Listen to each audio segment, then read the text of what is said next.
Même si cela a tendance à évoluer ces dernières années, les espaces hospitaliers sont encore trop souvent conçus uniquement au regard de contraintes fonctionnelles et économiques, négligeant les dimensions esthétiques et sensibles.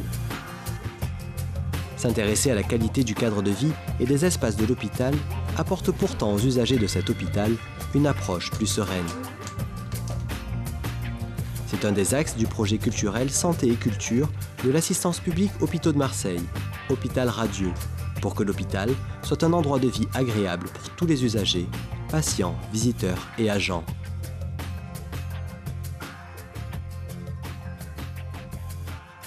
L'aménagement paysager de la cour centrale de l'hôpital Sainte-Marguerite fait partie des nombreux projets du volet Hôpital Radieux. Voilà, là on a essayé de donner juste... Encadré par 3 étudiants de 4e année de l'École nationale supérieure des paysages de Versailles-Marseille, ce chantier associe à la fois des étudiants, des patients et leurs soignants, les jardiniers et services techniques de l'hôpital, des associations de jardins partagés et des usagers bénévoles des hôpitaux sud de Marseille. Inscrit dans un atelier pédagogique régional initié par la ville de Marseille, cet aménagement permet aussi aux étudiants paysagistes d'être en situation de commande grandeur nature. L'école prend lien avec les investisseurs publics ou privés qui sont intéressés par le travail d'étudiants sur des sites de projet. Et en fait, après ça, donc, on a une liste qui est faite et on émet des lettres de motivation pour choisir justement nos sites de projet en fonction des problématiques qui nous intéressent. Ce qui nous intéressait dans ce projet, c'était de travailler sur l'urbain. En fait, on avait envie de travailler plus sur des problématiques urbaines. Et justement, l'intérêt de ce projet, c'était d'être confronté à la participation de gens qui n'ont rien à voir avec le paysage a priori.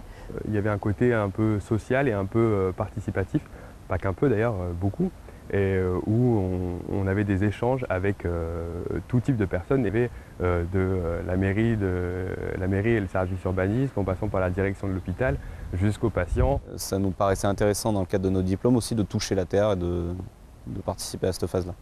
Avant de débuter le chantier, 2 grands axes ont été définis. Le premier, faire de la cour centrale un espace de convivialité en favorisant les espaces scéniques, les terrasses et des zones plus intimes. Le deuxième, réaliser un projet de jardin pérenne en facilitant son entretien, en diminuant les besoins en arrosage, en pensant la cour à long terme grâce à des partenariats. En octobre 2011, les 3 étudiants de l'École nationale supérieure des paysages prennent contact avec les différents participants du projet. Alors, la première réunion, on avait regroupé, on avait demandé à tous les motivés de venir venir à la réunion. Et on leur a demandé de nous dire un peu quelles pratiques ils avaient dans l'hôpital. Donc sur un plan, de montrer les endroits où ils allaient, les endroits qu'ils aimaient, les endroits où ils n'allaient jamais. Les endroits où ils s'arrêtaient, les endroits où ils mangeaient, tout ça, pour savoir comment fonctionnait l'hôpital, en fait, comment ils pratiquaient l'hôpital. Parce que c'est ça qui nous intéresse, parce que nous, on ne connaît pas du tout, on ne sait pas comment marche cet hôpital. C'était pour avoir un peu l'idée de son fonctionnement et des qualités que les gens trouvent à ces endroits. Une dynamique participative est mise en place en créant des outils de dialogue entre les participants. Visite de site, prise de photos, élaboration de croquis ou encore sensibilisation au site. L'espace de verger sera un espace de cueillette où les gens pourraient venir récolter les fruits en passant. Le solarium sera en hiver, bien que la cour est en hiver dans le soleil.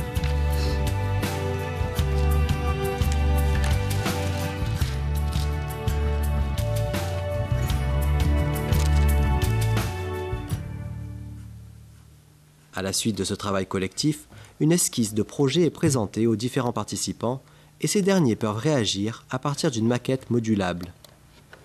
L'esquisse est ensuite présentée au comité de pilotage du projet, constitué de la direction des hôpitaux sud de Marseille, des personnels administratifs, des personnels des services techniques, des cadres de santé et des formateurs de l'École nationale supérieure des paysages. Tous valident l'esquisse, estimant que cette proposition fait se croiser plusieurs réalités dont les objectifs sont à la fois pédagogiques, humains et institutionnels.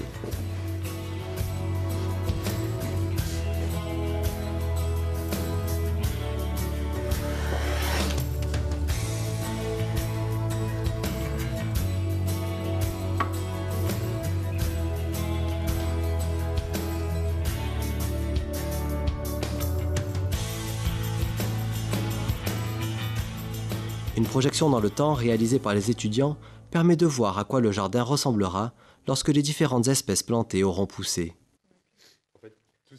Après cette première étape consacrée à la conception du jardin, il s'agit maintenant pour chacun des participants de chausser ses bottes de caoutchouc, de s'équiper de pioches et de pelles et de se lancer dans le chantier.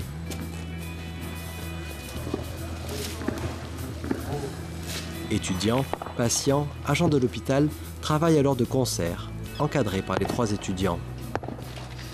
Les médecins et les psychologues intéressés par ce projet en ont parlé aux patients, qui ont eux-mêmes témoigné de leur motivation. Et donc, accompagnés d'aides-soignants, d'infirmiers et de psychologues, les patients ont même participé. Ce n'est pas nous qui avons fait le choix, ce sont bien sûr les patients qui ont désireux de participer. Et sachant que ça allait s'inscrire pendant quelques mois. Donc, ce qui était intéressant dans ce projet, c'est qu'ils pouvaient participer de la conception à l'élaboration du jardin. Et véritablement, ce qui était aussi bien, c'était le fait de pouvoir participer avec des étudiants en soins infirmiers, les étudiants de l'école paysage, les jardiniers de Sainte-Marguerite, toute une équipe pluridisciplinaire qui met en œuvre un projet assez original, somme toute. Le chantier débute le 20 février 2012 et durera un peu plus de 2 semaines.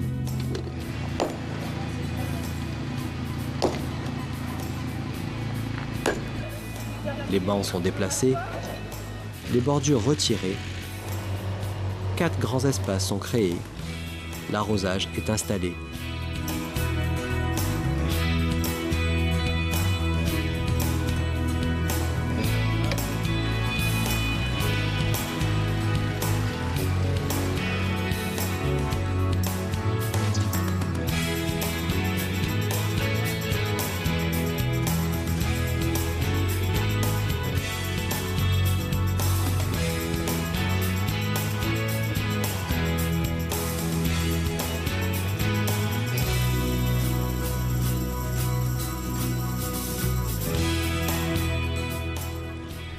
Juste le principe du projet en fait, que ça soit un projet participatif, parce que je viens de BTS aménagement paysager et donc j'ai déjà fait pas mal de chantiers et j'étais toujours en train de travailler avec des structures privées.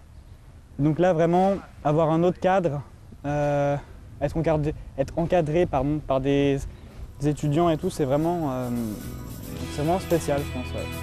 C'est sympa.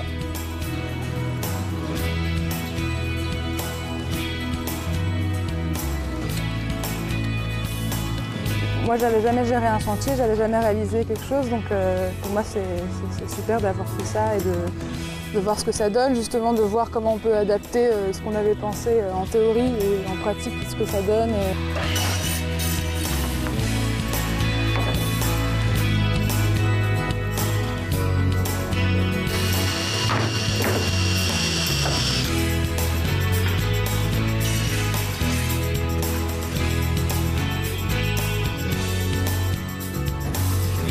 Ça a bien évolué, on a bien avancé, même s'il y a un peu des galères. Puis ça fait du bien de confronter aussi une espèce de théorie à une pratique qui au final est souvent, remet souvent les choses en question, quoi. Du coup, on réutilise des fusains, les dessins n'ont pas été forcément les mêmes que sur les plans, parce qu'effectivement il a fallu adapter ces plans à la réalité des choses, quoi.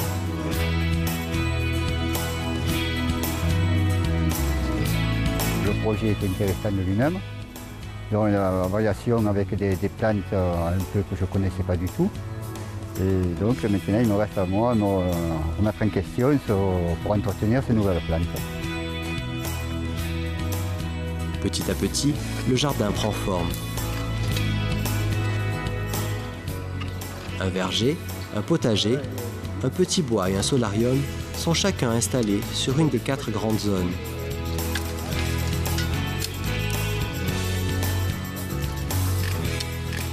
Deux bandes de plantes aromatiques sont positionnées à l'entrée de la cour. Elles offriront leur parfum aux usagers qui pénètrent dans le jardin. La première semaine, elle s'est située vraiment on appelle ça la démolition et le travail du sol. Et à la fin de la première semaine, on est arrivé jusqu'à la formation des tranchées. Et puis la deuxième semaine, ça a été la reconstruction, la pose des bordures, la pose des voliges. Et puis maintenant, aujourd'hui, la plantation. Et ce qu'on fait là, moi, ce que je fais en ce moment, c'est-à-dire les finitions, le nivellement fin, on appelle ça, de venir tirer, d'enlever les derniers cailloux pour pouvoir après venir semer le gazon.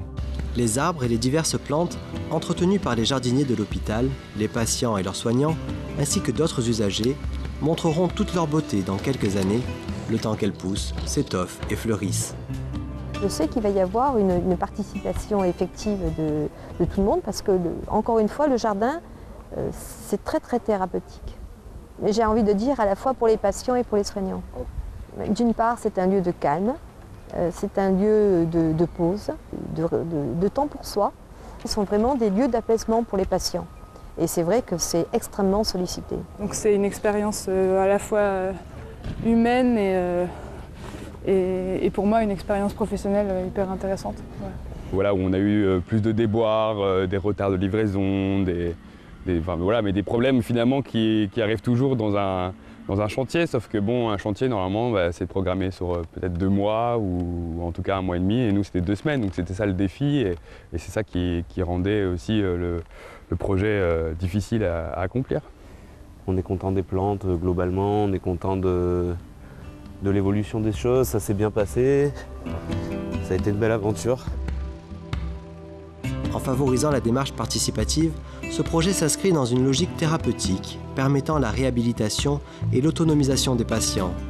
Fruit d'un travail collectif, ce jardin rassemble sans faire de différence et permet à chacun de contribuer à améliorer la qualité de vie générale à l'hôpital. Une idée à faire germer dans tous les établissements hospitaliers.